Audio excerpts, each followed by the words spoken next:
Welcome to the Hero Maker podcast. I'm Andrea Schreeman, writer-director EP, living in LA. I'm Jennifer Morrison, and I currently serve as the Commissioner of Public Safety for the state of Vermont. We are here to seek out and tell the full story of our friends who were murdered in college, Rachel Raver and Warren Fulton III. We really need to make sure that their deaths were not in vain and that every possible lesson and improvement for the system can be squeezed from the retelling of the circumstances that ultimately led to the identification of their killer.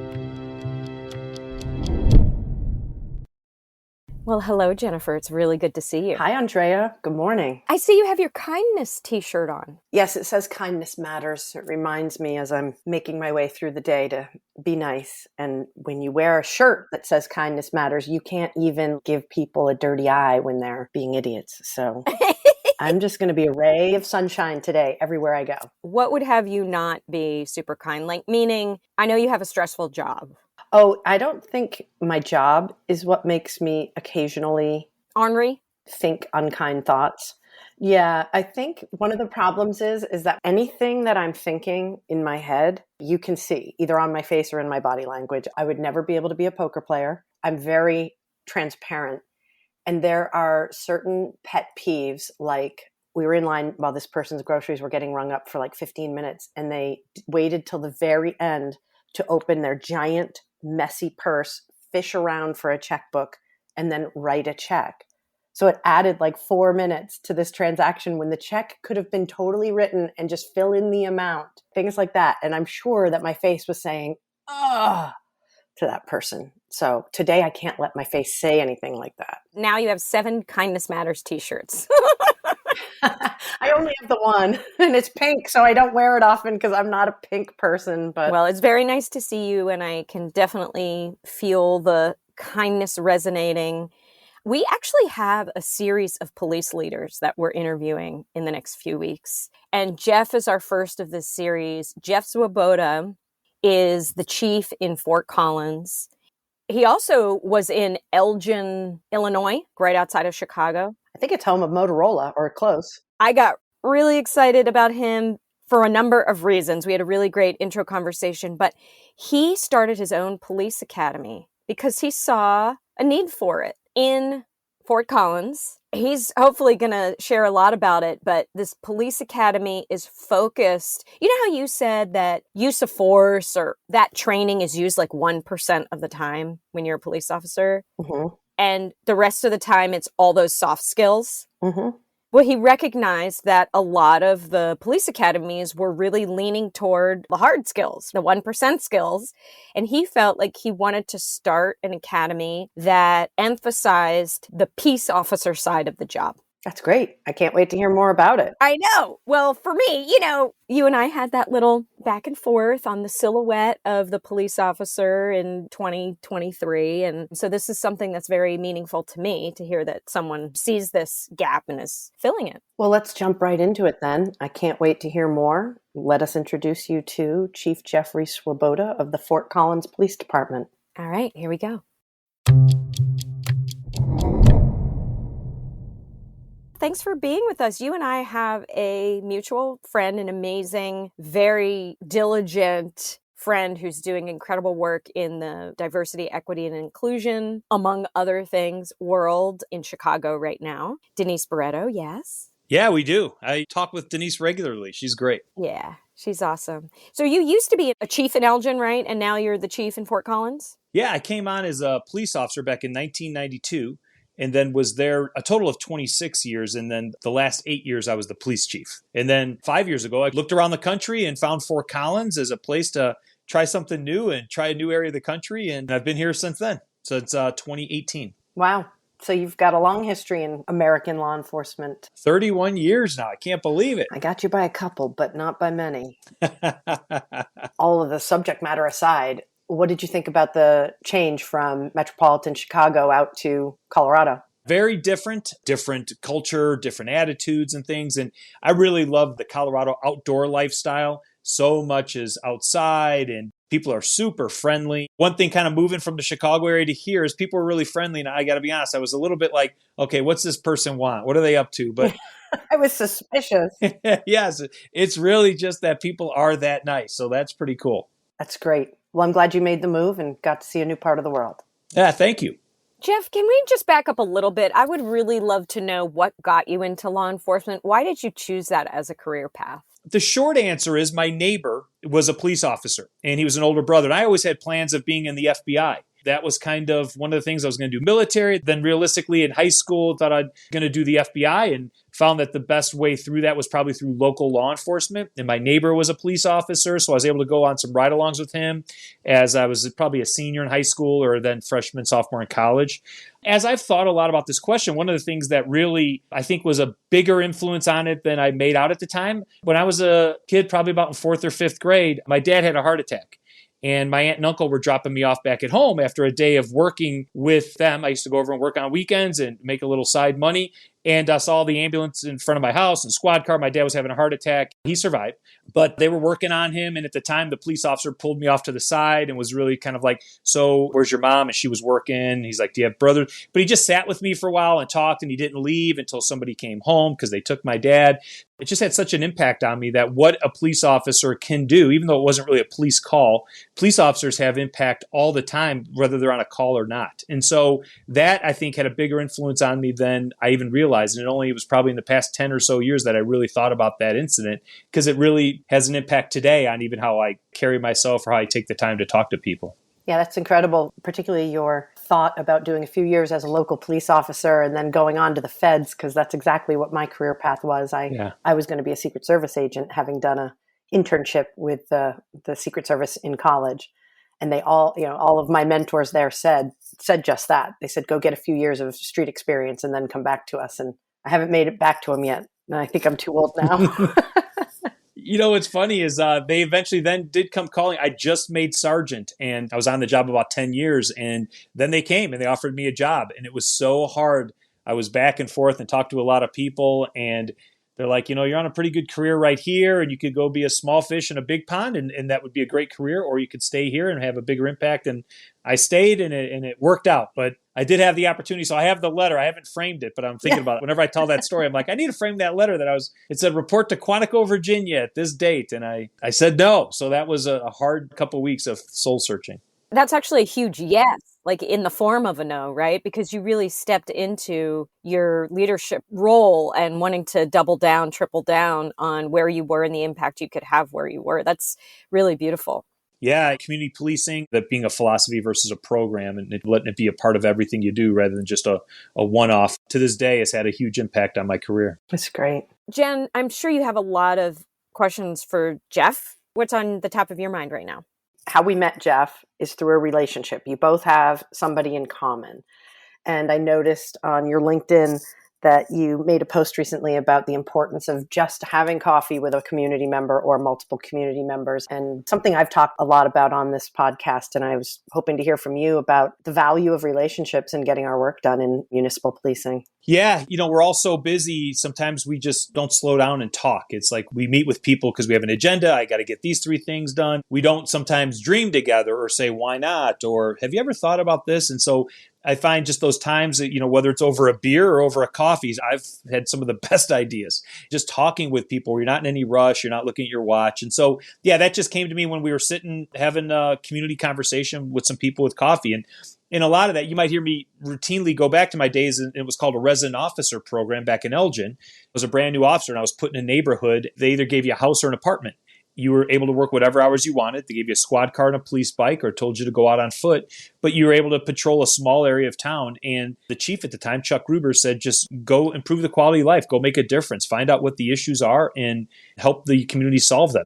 And make sure people don't dump on you to solve the problem. Make sure you push back and say, together, we're going to solve this. And so I had found from an early age, just sitting on a front porch with someone and talking and not being worried about the radio and saying, I have to go, there's another call holding.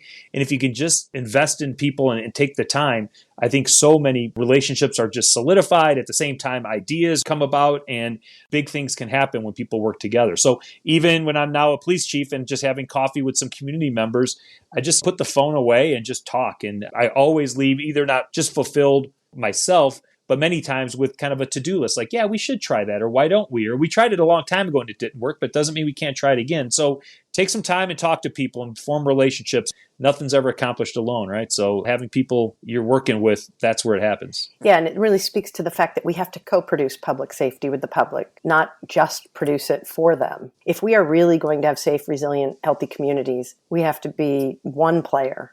So having good relationships is the only way to get things done, in my estimation. Yeah, I go back to Robert Peel and the principles, and the one that my favorite is the police are the public and the public are the police. The police are just those people paid to give full-time attention to the duties that are incumbent upon everybody. And so to me, that just says it's all of our jobs to be safe and have communities that we can be proud of. And if there are issues, we solve them together. The police are just the ones who do it full-time and do the heavy lifting. But it doesn't give community members an out to not do anything. And it has to be done together or it's not going to last. So absolutely. Jeff, could you possibly give us an example of something that came out of one of those front porch conversations, either in your current community or in Elgin, a program or a fix or collaboration that made a difference? Oh, man. So many, and they might seem minor at the time, but when I was a resident officer, the neighborhood, when I first moved in, was mostly African American. We had a large group of Hispanics, and they didn't speak English. And so what we were finding is kids were not doing well in school because the parents couldn't help tutor them. They couldn't help them with the homework. And so, again, dating myself, I'm going back, 25 years. What we did is started just a tutoring program that had people fluent in Spanish. And I'm always a student of learning Spanish. So at that time, I was getting very good at it because I had multiple kids and they could speak both and they'd help me. But we started programs to get kids to do that where they enjoyed it, and then they didn't have a basketball coach at one of the schools. And so I said, I can do it. I played basketball through high school and college and I love basketball. So one of the parents was like, can you do it? Only if it's a few days a week and I can do it on some days. So I started coaching some of the basketball and got a great relationship with the kids there. But just programs on, I'd get bikes all the time and we'd come up with ideas on how do I give the bikes out because there's multiple kids who needed bikes. And so we'd come up with a program to say, okay, it's kind of like chores and every kid in the neighborhood would do different things. What was pick up trash or go mow somebody else's lawn or kind of pay it forward type of things. And so they didn't know, but I had kind of an endless supply of bikes I could get my hands on. And so we were able to have kids do some nice things for their neighbors and get rewarded. And then also have the person do a personal thank you to the kids. So there were just so many ideas of why don't we try this? Why don't we try that? We did one with Citizens on Patrol. We had multiple people who went for walks in the morning or took their dogs on walks at nighttime. And so we started a program where it was Citizens on Patrol, and we gave them training on what to look for when you call the police. If you see something suspicious, here are the 3 most important things to call. So again, kind of just a lot of one-off stuff, but it was just constant training and working together and forming relationships where you find myself getting invited to parties and cookouts. I'm the police officer who lives in the neighborhood, and they're inviting me over as Jeff and calling me Jeff and things. So it was just so many examples of when you work together solving problems. That's awesome. Can you tell me how big Fort Collins is? I don't think I really have a reference for that. Yeah, so it's about 175,000 miles. It's the home of Colorado State University, which is a school that has about 35,000 people that come in. And a lot of times in the summer, many of them go home. But we're about 50 miles north of Denver. I've been to Denver quite a lot and Boulder, and I know I've been to Fort Collins, but I just couldn't remember the size of it. So that's a pretty big community. Yeah, and it's growing. And, we're projected to be about 250,000 here in the next. We've got some land still to grow on and new developments. But yeah, Colorado is a place where many people come, especially from California with house prices. And then people here are like, wow, really driving up the house prices here. But it's still seen as a bargain for if you sold a house in California. But we're getting people from all over. It's a fantastic place to live on the Front Range of the Rocky Mountains. Yeah. Well, all of Colorado is just lovely. Sure is. When I think about a community that size, I think of it as being like a tweener. It's not a major metropolitan area, but it's not a small town police agency as well. We've talked repeatedly with different people about when there's a major incident in a community, about the ripple effects of that.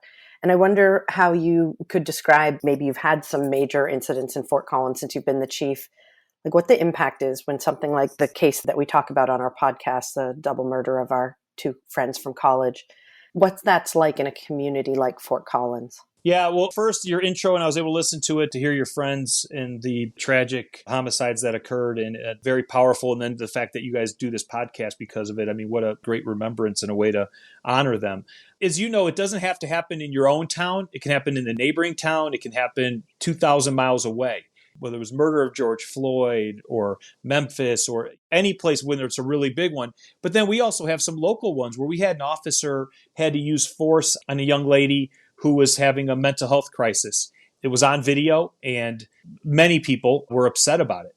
And it's about talking about it and explaining. And in that specific case, that was one the officer did everything exactly right. Now, when I say everything, we talk about maybe waiting a little longer before you move in, but we talk about de-escalation. And it's not as if police officers have magic words. I think de-escalation just means you're not jumping right to force. You're taking some time. You're talking to people. You're slowing things down. You're adding distance so you don't have to react too quick. But at the end of the day, I mean, there comes a time, and if somebody needs to go to the hospital or go to jail, somebody's going to have to put their hands on the person. It's not as if we can just keep de-escalating for 24 hours. And that is generally the police officer. The fire department's not going to do that. A counselor's not going to do that. And in this one, the officer used a trained maneuver where he was able to take the person down and within probably 30 seconds, get them to the ambulance to start getting the help that they needed because they were having some reaction or a mental health crisis. But there was a doctor saying she needs to come in and get checked out. And so what that came from was not just an absolute, the officer did it right, we're not going to talk about it. It's like, let's talk about it. Let's have these discussions, because many times people hear de-escalation or they hear, police officers shouldn't use force when someone's just having a mental health crisis. And that can be true. But every situation is not the same. And so if you just explain things to people, and not like I need to educate you, I'm going to explain to you so you understand how right I am, but then listen to people and hear why they were concerned with what happened. And so I think it's just, again, about even if you're right, you still need to listen and explain. And I think in every situation, either people defend things too quickly or they give up and say, sorry, we were completely wrong. And maybe they were. But in most things, it's like there are shades of right and wrong. And like, no, this piece, this is why we did it. But yeah, we could have done it better here. But that only happens if you have time to explain it. And if you're just doing a tweet or a Facebook post or responding to a comment, there's not that level of engagement where you can talk about it. So I think it's just about having a relationship. And then if there's no trust, then people won't listen to you. So it's about just continuously talking when you feel you've done things right, talking when you feel you've done things wrong, talking when there's no issue to talk about. It's about those front porch conversations that eventually, when a big incident happens, people know, okay, he's legit. We can talk to him or her and figure that out. Well, every one of those conversations is putting money in the bank for the day when you have to make a big withdrawal. Absolutely. And those days always come. We're human beings going out and doing a difficult job with other human beings. And so there's always ways in which we can improve, and seldom do things go perfect. And so it's always about just being honest with the community. And so one of the things I've learned early on is you can't wait till you have all the facts before you talk. You just can't, because investigations take months. And so it's about getting in front of people and saying, here's what I know so far. Here's what we're trying to do. It's under investigation. We can't talk. I have found that doesn't instill a whole lot of trust. I think that's the way that things are shifting. Like, gone are the days where you just say you can't talk until it's over. Yeah. Well, because somebody else in our current society, somebody else steps in and takes over the mic. Yep. And they'll be leading the conversation. Yeah, exactly. That's a great point. I was really excited to meet with you, especially because of this police academy that you've created. I would love to know, how did that come about? I'm just really curious, what was the genesis of it? How's it going? And what are you doing differently? Why did you see the need for it? Yeah, so I've been here 5 years, and we launched it, I think, 2 years ago. When I got here, it had been in discussion for 10 years or so. A lot of the conceptual work had been done. Then it was about the funding for it and how do we do it. And many departments probably say this, so it's not as if I think it's about Fort Collins completely. But in Fort Collins, we do things different. It's not necessarily always better or always this or that, but there's a level of care in Fort Collins that I'm very proud of. And one of the things we talk about is, when we call ourselves law enforcement, we're selling ourselves short. Now, we're lucky in Fort Collins, we have relatively lower crime rate than, big cities and things. So getting that out of the way. But even in most, the term law enforcement, that's a small percentage of your day. There's so many other things going on. I love the term peace officer. I love that we're at our best when we're engaging with our community, when we're solving problems, when we're working together. And it might not be a crime issue. It might just be hey, all these kids after school need something to do. And as probably the most visible representation of a city as a police officer, you have many connections and you can find funding, or you can get the parks department to do things that maybe the average citizen can't. Let's not just call ourselves law enforcement. Let's really capitalize and not diminish that work that's not when we're enforcing the law. That's just when we're out there talking with our community. And so what we spend a lot of time on in our academy is just, what does it mean to be a peace officer? What do you think are the expectations are of a police officer in this community? In this community, it's like most things, prompt response, professionalism, empathetic. I think in where we're trying to go and the people we're trying to hire, it's a bit more than that. It's, again, if we can solve problems that are not just about violations of law, I think we can really continue to build a cohesive community. And one of the examples is, and we're not there yet, but if somebody doesn't pay their rent and they need to be evicted, the police come and they help the landlord, and there's eviction paperwork done and the person's stuff gets removed. But if a person calls the police and says, I can't pay rent and it's due tomorrow, where do I go? What do I do? That would send a dispatch center in most places kind of like, well, I don't know. Did you try legal aid? Yeah. And wherever that means, legal aid, and what number is that? And so what we're trying to do is really build in specifically, and hopefully we can talk about our community service officers, really build in this idea that call shouldn't send us for a loop. Like, we should be experts in that. Okay, you can't pay rent. Okay, here's a rental assistance program. Here's the number. Make sure you call today. They're open till 5:00. Here's the number. If you call, and Jennifer's working, talk to Jennifer, let her know you talked with me, and really say that, hey, it's due tomorrow. And let's help them instead of just, well, that's not our thing. But if a landlord calls and says they didn't pay rent and they need to be out, well, okay, we'll be right there. And so I just feel like so much of the system is we're a part of is set up for just absolute response. And while that's important, and we spend a lot of time in our police academy, I think it's also really rich dialogue is, what are the things we can do that we're currently not doing? That if we swam upstream and figure out why are the people falling in the river, you don't need more people down below pulling people out. So let's have the upstream conversations about these calls that you're going to. What are ways in which we can address it? And in Fort Collins, we're super blessed because they asked if this community wanted an additional tax a few years back so that we could build a behavioral health center. And the city overwhelmingly approved it. And so we've got this beautiful building that we're about to cut the ribbon on here in a couple of days. That's just one more place where we can bring people who aren't committing any crime whatsoever, but are struggling with some type of emotional issue, mental health, you name it. And we can bring them over in 24/7 and get them some help. So the officers need the resources. And so all of that is to say, what are we doing different in our police academy? We're learning the nuts and bolts of policing and use of force and the code for driving. And then we're also saying, what does it mean to be a peace officer? What are the things we could be doing that would reduce the amount of times we need to respond to domestic violence and those things? We hire really smart people who are creative. And then too often in policing, we give them a 2,000-page policy book and we say, but do it exactly like this every time. Well, where's the creativity of the people we hired? Policies are important, but man, some of those policies are 2 years old. And if that policy, and men are much older than that, are we saying the world hasn't changed enough where there might be a different way of thinking and doing it? So we hire creative people and then we relish the fact that they're creative and we give them license to say, think creatively, blow this place up, let's do it different. And so they're always coming up with new ideas of how do we go out and engage with our community to solve problems and not just go out and enforce laws. Jeff, is this an initial certification? Like this is what gets them their powers of arrest, et cetera? Yeah, so we're post-certified. And for our, as you mentioned earlier, the size of Fort Collins, that mid-size, to have our own academy is kind of unheard of. And so the fact we do it, and we might have an academy, 7 people in it, and we just also had academies with 15 people in it.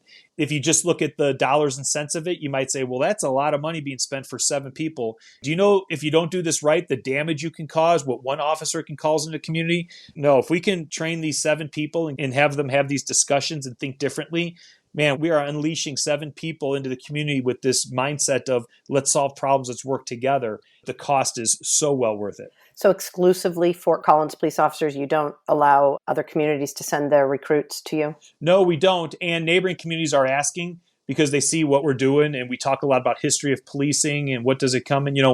When people want to talk about the issues with police and race or, it's history, it's like, well, it's history for some, but it's life for others. In Fort Collins, there were signs in our downtown area that people still remember that said, no dogs or Mexicans. Well, we were the ones who came when somebody violated that. To suggest that, that's the old days, we shouldn't talk about it or we shouldn't recognize it. We do talk about it. And we say, yeah, there are people in this community who emotionally remember that. It wasn't just a history book thing. We are so Fort Collins centric with things like that. I've already told area chiefs, if you come, they're going to learn the history of Fort Collins. It's not, we're going to start just watering that down, because that's the secret sauce. And then they're going to come work for me because they're going to like what we're doing. So you might not want to send your recruits to me. If I was them, that would be one of my concerns. Yes. Well, but insert here, right? Is there a way that you can replicate what you're doing to benefit the neighboring? Have you started thinking about that? Yeah, we started taking them in for certain areas. If one needs kind of a, hey, we've got this person, can we send them back through your portion of this academy for this or for that? So they can pick things up. Like one was for a firearm related issue, and they came and worked with us. We've had issues, and I know in policing in the past where, it's kind of called Attitude 101. And people generally don't sign up for that class themselves. They get sent there when they don't have a good attitude in police school. Sending them to charm school. Charm school. We talked about, hey, if people want to come and hear that initial thing about what does it mean to be a peace officer? What are the expectations? I can remember a story where I was on my way home from work and an officer was out in a traffic crash, and I got out to see if I could help. I could see one of the guys was in the car and his car was totaled. He was okay. He was by himself. He seemed pretty upset and kind of sad, and I went over and talked to him. And again, I'm talking about the driver who was in the crash, not the police officer. And I went over and talked to him, and I'm like, you okay? Is the car? And he's like, no, it's my daughter's. It's her first softball game, and I was supposed to be there. And I'm like, well, all right, where do you live? And he lived in the next town over. I said, well, we can make sure we get you home. Don't worry about that. The car's going to be towed. You don't really need to wait for that. He's like, I asked the officer, and he said he couldn't do that. And I said, okay. And so then I went and talked with the officer, and I said, hey, apparently he needs to get home. And it was a great officer, newer officer. He's like, yeah, Chief, we have a policy that we can't leave the city limits. And I said, okay, yep, you're right. We do have a policy on that. And I said, we're going to change that policy. And so it was just a great example of, and I told the guy, we can get you home. Don't worry about it. And he was super excited. But we have good policy for the reason that, yeah, we don't want officers driving outside the city. Your job is to be in the city. And so it was like, if unless an emergency or without the supervisor, but the officer just like, I'm going to follow the policy that says we don't leave the city. Examples like that I think if we're having good conversations with our officers and our dispatchers and our community, we can find out where these holes in what's right and versus what's in policy, and we can address it much quicker. So I just want to talk a little bit more about the structure of the academy. Is it a residential academy, or is it a Monday through Friday, 8 to 5 academy? Can you tell me a little more about what it looks like to go through that academy? Yeah, they have some things on weekends when that's the only way it works, but it's all of our instructors. So it's Monday through Friday. They show up, from the time someone tests to be a police officer with Fort Collins, they're with us the whole time. So through the recruitment process, we do our own backgrounds. We don't hire that out. They're always dealing with a Fort Collins person. And then from the day that we train them, it's in our police department. We have a large DT room, and we've kind of taken that over. We're lucky enough also to have a training center that we just built a few years back with a neighboring agency. Between those two places, our officers are there every day, basically Monday through Friday. If there's not something on the weekends, they go out and they do ride-alongs with officers. But again, it's taught all by Fort Collins police officers or retired officers. We have many retired officers who still want to be involved, and they were experts in their field. And so we'll have them come in, and they're the ones who teach the history of policing in Fort Collins. And they're also the ones who sometimes bring up other type of, if they're good in training. So they have to apply, and we allow them to come in and train our new officers. So it's all Fort Collins police officers and all inside our own buildings. And what's the duration from the time they start the 22 academy? weeks. 22 weeks. Yep, 22 weeks. And I think it's going. But it's not residential. It's Monday through Friday. Monday through Friday. They go home to their own home at night. Yep, they drive home at the end of every day. Nice. Jen, is that something that's super common where you would just go off to an academy and you're like sequestered and you don't get to see your family for 20 weeks or whatever? Yes. I don't know how common it is anymore. I can tell you that there is one police academy in the state of Vermont, and everyone who is certified in the state goes through the police academy. They run 2 classes a year, and it is a residential program. You show up on Sunday night and you don't leave till Friday at 4:00. And that is currently the only way to be certified as a law enforcement officer in the state. But I can imagine if there's only one location in Vermont, people are coming from all over, and the distance you might have to travel to go home. Yeah, that makes sense for the size of your state. Right, but it also hinders us in hiring people who have a single parents, or if they have an elder person that they're taking care of, or they're just married with children and can't be gone for 18 weeks residentially. So we are working towards an alternate path, and I might need to catch up with you, Jeff, and learn more in the future. Yeah, absolutely. We're helping some other ones down in the metro area of Denver who are liking what we're doing up here. And again, it's one of those things. After the Memphis video was released, I was able to go down there and basically hijack the class and say, what are you guys seeing? What did you see over the weekend? What are your thoughts? And we talked about it. And if it was a regional academy, I wouldn't be able to do that, or other chiefs wouldn't be able to. And so we had an incident where a neighboring agency had some conduct that was really just out of line and illegal, actually. And we're able to come in and start watching the video and saying, what are your guys' thoughts? To hear them hear it, and then hear it from the chief that if you act like this, I'm not going to feel bad for you to fire you. It's my job, and I'm actually looking for those people who can't do it right, or who are actually purposefully going out and harming our community. Don't think that there's any slack going to be cut. Don't think that, we're a team here and a family. We are, but you're not going to be a part of this for much longer if you ever act like this. And so it's not meant to be threatening, but I think it's, I love the clarity is kindness. They don't have to guess, boy, if that happens here, how long would it take? There would be no investigation. You're on probation and that video comes out, you're not going to be here. And so I think that clarity has really helped, because when I was a young officer, you'd wonder what supervisor's working, because we'd have different supervisors working. And if the cool supervisor was working, you knew, I could float outside of my neighborhood. I could we had a river going through town that you never crossed because you could get caught by a train. But you could kind of, go outside your area a little more. But if you had the supervisor that followed the rules, you knew you had to stay in your area. Don't go outside your area type of stuff. It made me remember that, again, the cool boss will get you in much more trouble than the boss that just tells you, here are the rules, don't break the rules, and just very clear. I've always remembered that. So I don't want people ever guessing where the police chief stands on an issue. So I'm very vocal about, and my command staff, on where we stand on issues. And many of the decisions are like this. It's not always like that they're absolute black and white. Some are, but other ones are, that's interesting. And I'd much rather have that conversation with our officers and let them know where I land so that they don't have to guess. Yeah, I appreciate that type of leadership approach for sure. You mentioned that you wanted to tell us more about your community service officers. I'd love to hear more. Yeah, so, right now so much discussion is going on in policing around recruitment, retention, and what I'm seeing, which scares me, is I see some departments actually lowering standards. If they had this standard for a reason, that they thought college was good. Now college isn't as much. And I know there are deeper discussions around specifically higher education. But if you're getting into criminal activity or drug use, and then they're kind of looking past some of that, okay, as long as they're having good discussions. But what we're doing here in Fort Collins is we're kind of a destination department. Many people see what we're doing here and they come from other departments. We've never lost anybody to another department to go be a police officer. One of the things that we're doing is, rather than saying we're going to even mess with standards, we're hiring good people. We usually get really good results. So let's just reduce what the officers are working on. And so one of the things that we're doing is hiring community service officers who do a lot of the work that we used to just pile onto police officers. And we pull off our police officers to say, we're going to have you responding to things that need a badge and a gun and the powers of arrest. Many times people need the police, and many other times people need a police report. And the police report doesn't have to be done by a police officer. And so what we're doing is looking at all those calls for service. And quite honestly, as we look at it, it's probably close to half of all the things we have our officers doing are things that don't need to be a police officer. We just look around, we're like, who else is going to do this on 7 days a week, 24/7? Oh, let's give it to the police. Let's give them, 40 hours of training and we'll hand it off to them. They'll figure it out. Well, now what we're doing is saying, you know what? When it's an emergency, someone needs help, we're going. It's a police officer, all those things. But if it's something else, if it's a traffic crash, that's a community service officer. If it's somebody backed into your mailbox and there's no malicious intent, we do so many police reports for insurance companies, and it doesn't need to be a police officer. Mm-hmm. Right now, there are many people who really find that niche. They're like, that's a perfect job. I don't want to carry a gun. I don't want to arrest people. I don't want to use force, but I want to help my community. When somebody's having an issue, I want to help them. And so we're now spreading the word on, if you want to be a community service officer, it pays well, pays less than a police officer. It doesn't have the inherent risks or the amount of training.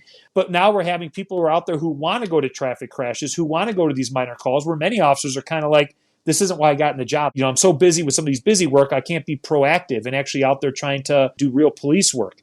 And so what we're trying to do is kind of pull off a lot of the stuff that doesn't need a police officer. And we're basically doubling the size of our community service officers and not reducing any standards, not making it easier to be a police officer. We're doing a big initiative called 25 by 25, which is 25% of all police reports will be done by citizens themselves. They go online and they write their own police report. I like to say, if you're going to go travel across the country tonight, you're not going to call a travel agent. You're going to go on the airlines. You're going to make your own ticket. People are well versed in going online. So if we have drop-down menus and short narrative spots, we can have citizens, and then they do it whenever they want. They're not waiting for a police officer. There's not a response time issue. And it's still reviewed, and still reviewed by our records people who are well-trained in what it takes to have a police report. And they can't do things, if somebody's injured, if there's a wanted person, if, that kind of stuff. But 30% of our calls reports are very minor that the average citizen can do. So we're starting slow. We're doing 25% of our police reports are done online. So my whole point, all that stuff with CSOs and online report, it's how we're addressing the issue of police retention and recruitment and how busy they can be, is to pull off all those things that don't need police officers. And we're finding a lot of success with it. That's great. But I'm also hearing a ton of efficiency in that, just in terms of financial efficiency. Did you have like a partner in the city, in the structure of the city, who helped you with that? Or is it just all coming from you? No, seldom are the things coming specifically from me. We talk about having our own board of directors. Like every person in life should have their own board of directors. The people that they go to are kind of the thought partners that you have. And many of my thought partners are police officers in roll call. They're some of the most creative people we have are police officers. They can figure out how to get things done, especially if they can identify somebody else to do it.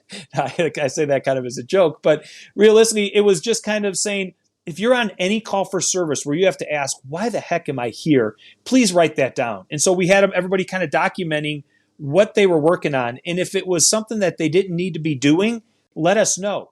And so we were finding examples, multiple examples. We used to have officers going out to confirm that there was a water main break because it was after hours and the water department didn't want to have to show up and things like that. And now with cameras and technology, we can figure that stuff out without having to send a police officer. Our traffic lights have cameras. In most places in town, we can get a camera over there. And so we were just looking at those places that many times, again, police officers are the ones that can get dumped on because they're out there 24/7, 365. People are like, it'll only take 5 minutes. Just have the cops do it. Well, that 5 minutes on top of another 5 minutes on top of another 5 minutes. So now what we're doing is really peeling that back and saying, it's not that nobody needs to do it. I'm just saying it doesn't need to be a police officer. And to the numbers, we can probably hire 5 community service officers for 3 CSOs. And because they're handling a lot of the things that officers necessarily don't want to go on, because they're not really law enforcement, they're not really why they got into policing type of stuff, they're even saying, give us more CSOs. If we have people to handle the traffic crashes, as long as nobody's injured, nobody's drunk, things like that, that can be a CSO all day. So we're getting big buy-in from our officers, and the people are lining up to do that job because it's a fun job. They get to go out, drive around in a quasi-police car. Their markings are clearly they're not police officers, but they're able to go out and help people in their time of need. So we're getting people, retired teachers. We're getting people who still want to be out there and actively help their community. It's a win-win for everybody. What's percolating in your brain about your next big project? I got to say, this running your own academy is huge.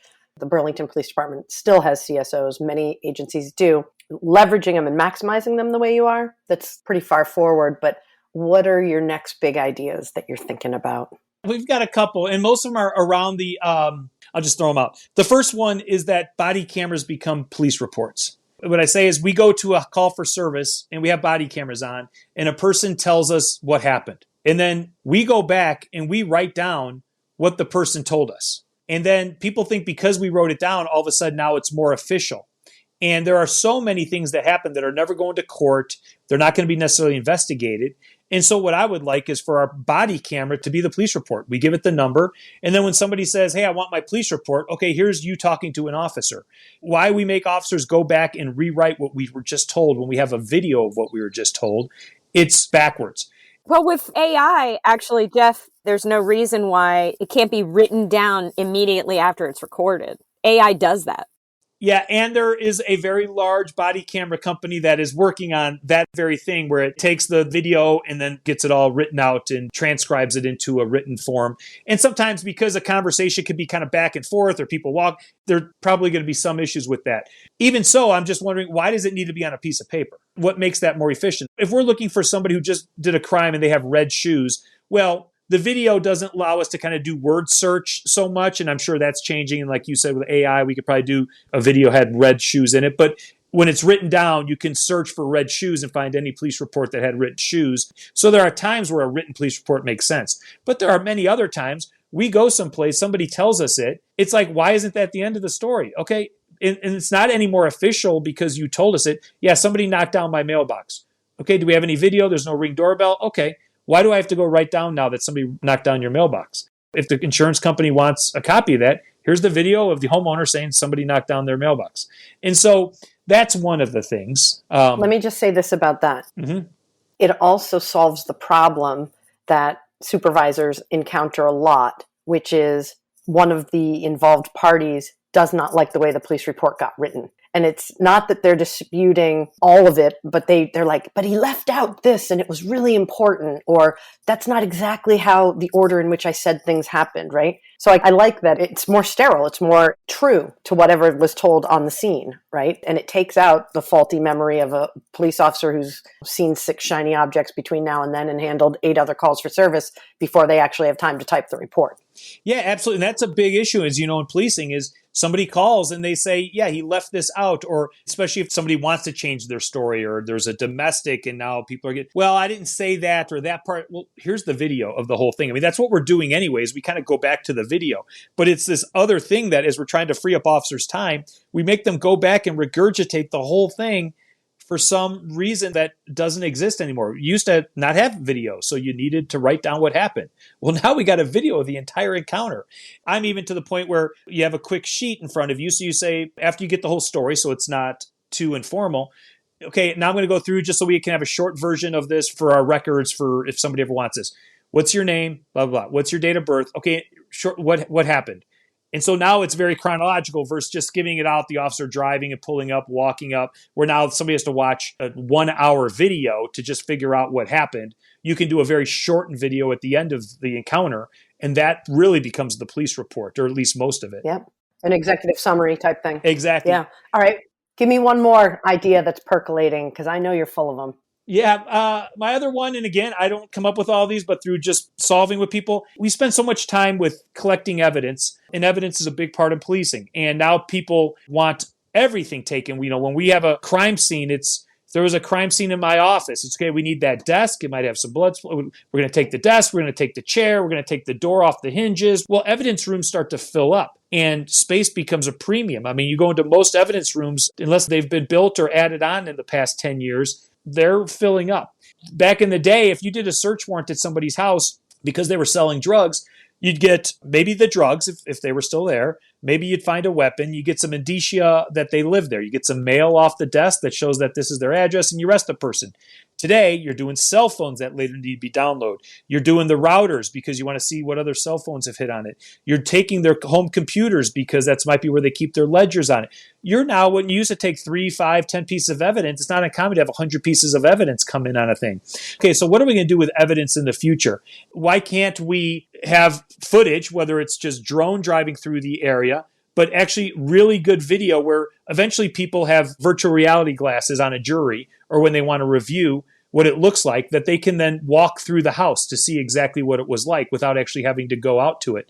You can have the gun right in front of you if that's what you're looking at. I mean, gun's easy enough, and that's probably a serious crime, so you can have it. But if there was a baseball bat that we wanted to look at, put on your glasses, here's the baseball bat, here's what it looks like. And now we're storing everything electronically, and we're not necessarily having to keep that item forever or bring it into court. And I think if we can continue to map items and be able to have a digital version of that item, we can then really free up a ton of storage that isn't needed. So I'd love for us to get to a little bit more, rather than taking the desk and now having to store a big desk in an evidence room. How do we store that digitally where it keeps it still completely accurate where it is, but we don't need to take it and move it and build new buildings to store things that will maybe never see the light of day ever again.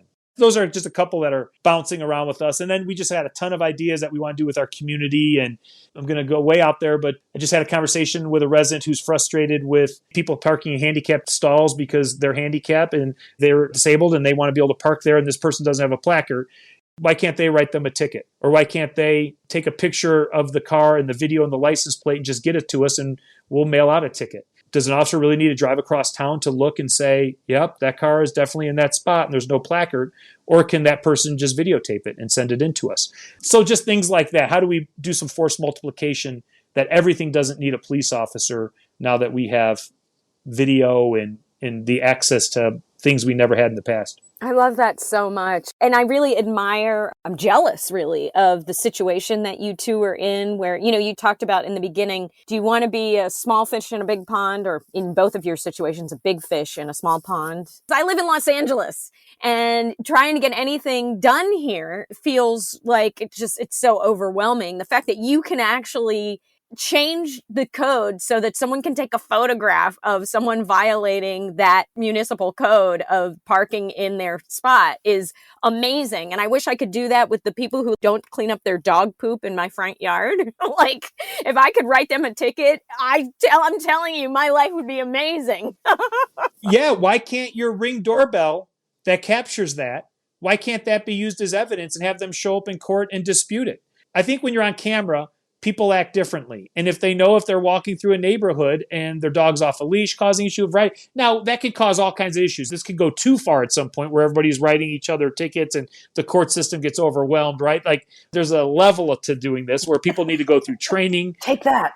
I'll see your ticket and I'll raise you too. Exactly. Here's your ticket. Citizen arrest. Exactly. I'm writing you 2 tickets because look at where you parked now that you're talking to me. So, yeah, I mean, obviously there's to be training involved and there's some steps to be taken. But I think just continuously saying, well, the police can do all that because we can't be everywhere all the time. And the expectations are that we are at places quickly and can solve most problems. And I like to say, if policing was a business, as much as I love policing and I would never have chosen another career, if we were a business, we would have gone broke a long time ago. Oh, yeah. It's so antiquated at times and we don't keep up, and, citizens don't have a choice of who their police are. Like, it's not as if they can, I don't like that police department, I'm going to use this police department. No, you get the police department that's in the community.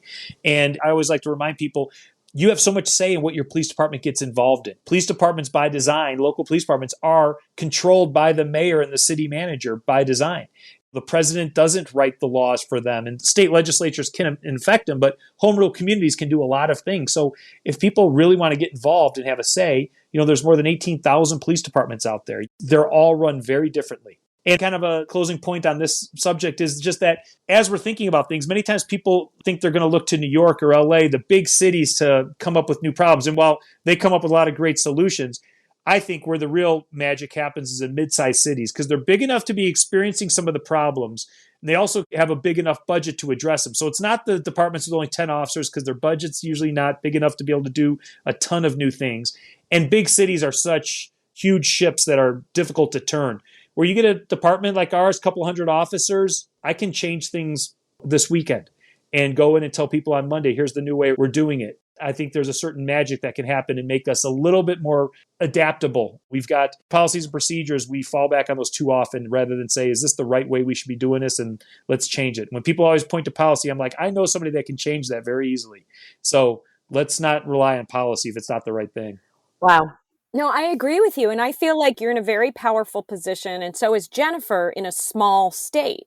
And you can actually get things done. And I feel like if LA and New York and San Francisco and Seattle and Atlanta and Philadelphia and Detroit can look at you two and see the work that you're doing in your medium-sized community and smaller state and try to replicate that. The big question is, how do you scale that? How do you replicate that in these larger cities that really feel unwieldy and out of control at times? So thank you for the good work you're doing. And I hope that this does have some kind of ripple effect.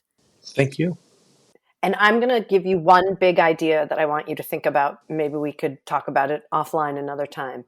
I don't remember which episode it is, but talking to Jared Side from the Center for Counsel. If you listen to that episode and go to the website Center for Counsel, I'd love to share some of my thoughts about what I hope to be able to do in Vermont with that type of work. But it sounds like Fort Collins would be a brilliant match for the work they're doing. I love it. I'll absolutely do that. As you know, in policing, we love stealing everybody's ideas. Let's not recreate it. If somebody's got a good idea, man, let's do it. Do you remember what episode that is, Andrea? I feel like it was 15. You are correct. Jared's side from Center for Counsel was episode 15 Got it. of the Hero Maker podcast. And that was another person that Andrea introduced me to that I didn't have any connection to or know of. And here, just like you, where lots of good synergy, you just know by the end of an hour talking together that I could work with that guy. This has been a wonderful conversation. And I really admire the innovation and adaptability that you're demonstrating as a police leader. Thank you so much. And I really appreciate this opportunity. And then I think I made some connections with two other people who are making a difference in the world. So that's always very nice. Oh, good. Jeff, it was great to meet you. Thanks for all the good work you're doing. And we'll talk to you soon, I hope. Thanks, guys. All right, take care. You take care. Bye. Bye-bye.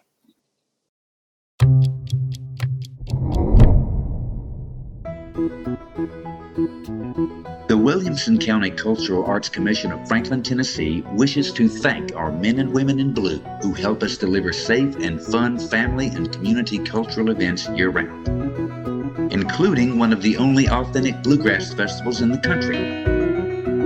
Bluegrass Along the Harpeth takes place every July and at the Williamson County Fair in August and at the annual Tennessee International Independent Film Festival. Check out our full calendar of events at wccac-tn.org.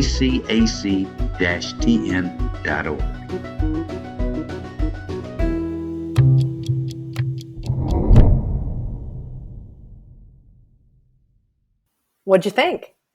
I'm feeling so emotional right now to know that there are police leaders like Jeff who are forward-thinking, who make it a point to hire smart, creative people who are constantly innovating, who are not resting on their laurels, who show up when any time. He doesn't even have to be asked. He just drives by an event and is like, "Oh, they might need my help." I just am so grateful that we connected with him and that he shared who he is and how he's running his department and the collaboration. I'm just overwhelmed with respect and gratitude. You want to know a secret? Yeah. There's a lot more Jeffs out there. I think you need to meet more police leaders. And obviously they're not all as outstanding as he is, but the vast majority of the people that I've connected with over the years as senior police leadership are compassionate, forward-thinking, truly in it for all the right reasons. I'm glad that that's how you feel about talking to Jeff. I'm surprised that that was such a surprise to you. So I think you need to meet more police leaders because you'll find out that that's... Yeah, we don't get to hear the stories of the heroes. And so I'm glad that we're featuring people like Jeff. I agree. And you're right, because the public sentiment is probably much more in line with your perspective than with mine. And putting more of these heroes out for the public to understand what is behind the badge is really important. And I'm really glad Jeff could be part of humanizing police leaders that way for our audience. He is clearly at the top of his game, and he is clearly making a difference in Fort Collins and has a great team, it sounds like, to work with in a great community. I'm thinking a road trip. Yeah, you want to go to Fort Collins and say hey? And... I am. Yeah, I'm thinking a road trip to check out their academy that they're doing themselves, possibly to look at a few other things, and then we can shoot down to Denver. Yeah, I mean, let me know if you're going to go, when you're going to go, because I've always wanted to go to Fort Collins. It really has there are a lot of people who have moved from California to Colorado. Oh, that's funny. I tried to make this joke, actually, but my mic was muted, is that Californians will go anywhere where cannabis is still legal. Well, Vermont, but you can go to Colorado. Oh, are you saying I'm not welcome in Vermont? Not you. Oh, Californians all the people in general. who want to just smoke their dope. The Californians, right. Not you, girl. Well, anyway, thank you for bringing Jeff to the Hero Maker podcast. He is incredible, and I think our audience is going to be really encouraged that there are people like him across the country leading our police agencies and really driving us towards a brighter future. Yeah. So many takeaways. I'm really pumped. I think part of what I'm tapping into also is an emotional connection to this idea that, you call it top of his game. but he is making a difference. It's palpable. And he has lots of evidence, and he's also creating a legacy because he's not going to be sitting in that chief spot forever. These 22-year-olds and 23-year-olds will be there long after he's gone, but he's training them up in a way that will have effects that he may never see. Yeah, he's training up and influencing a whole generation of peace officers. Yeah, amazing. All right, well, thank you, Jeff, and thank you, Jen. It's always good to be with you. As always. And of course, we have to tell our audience and each other to stay safe. And take care of each other.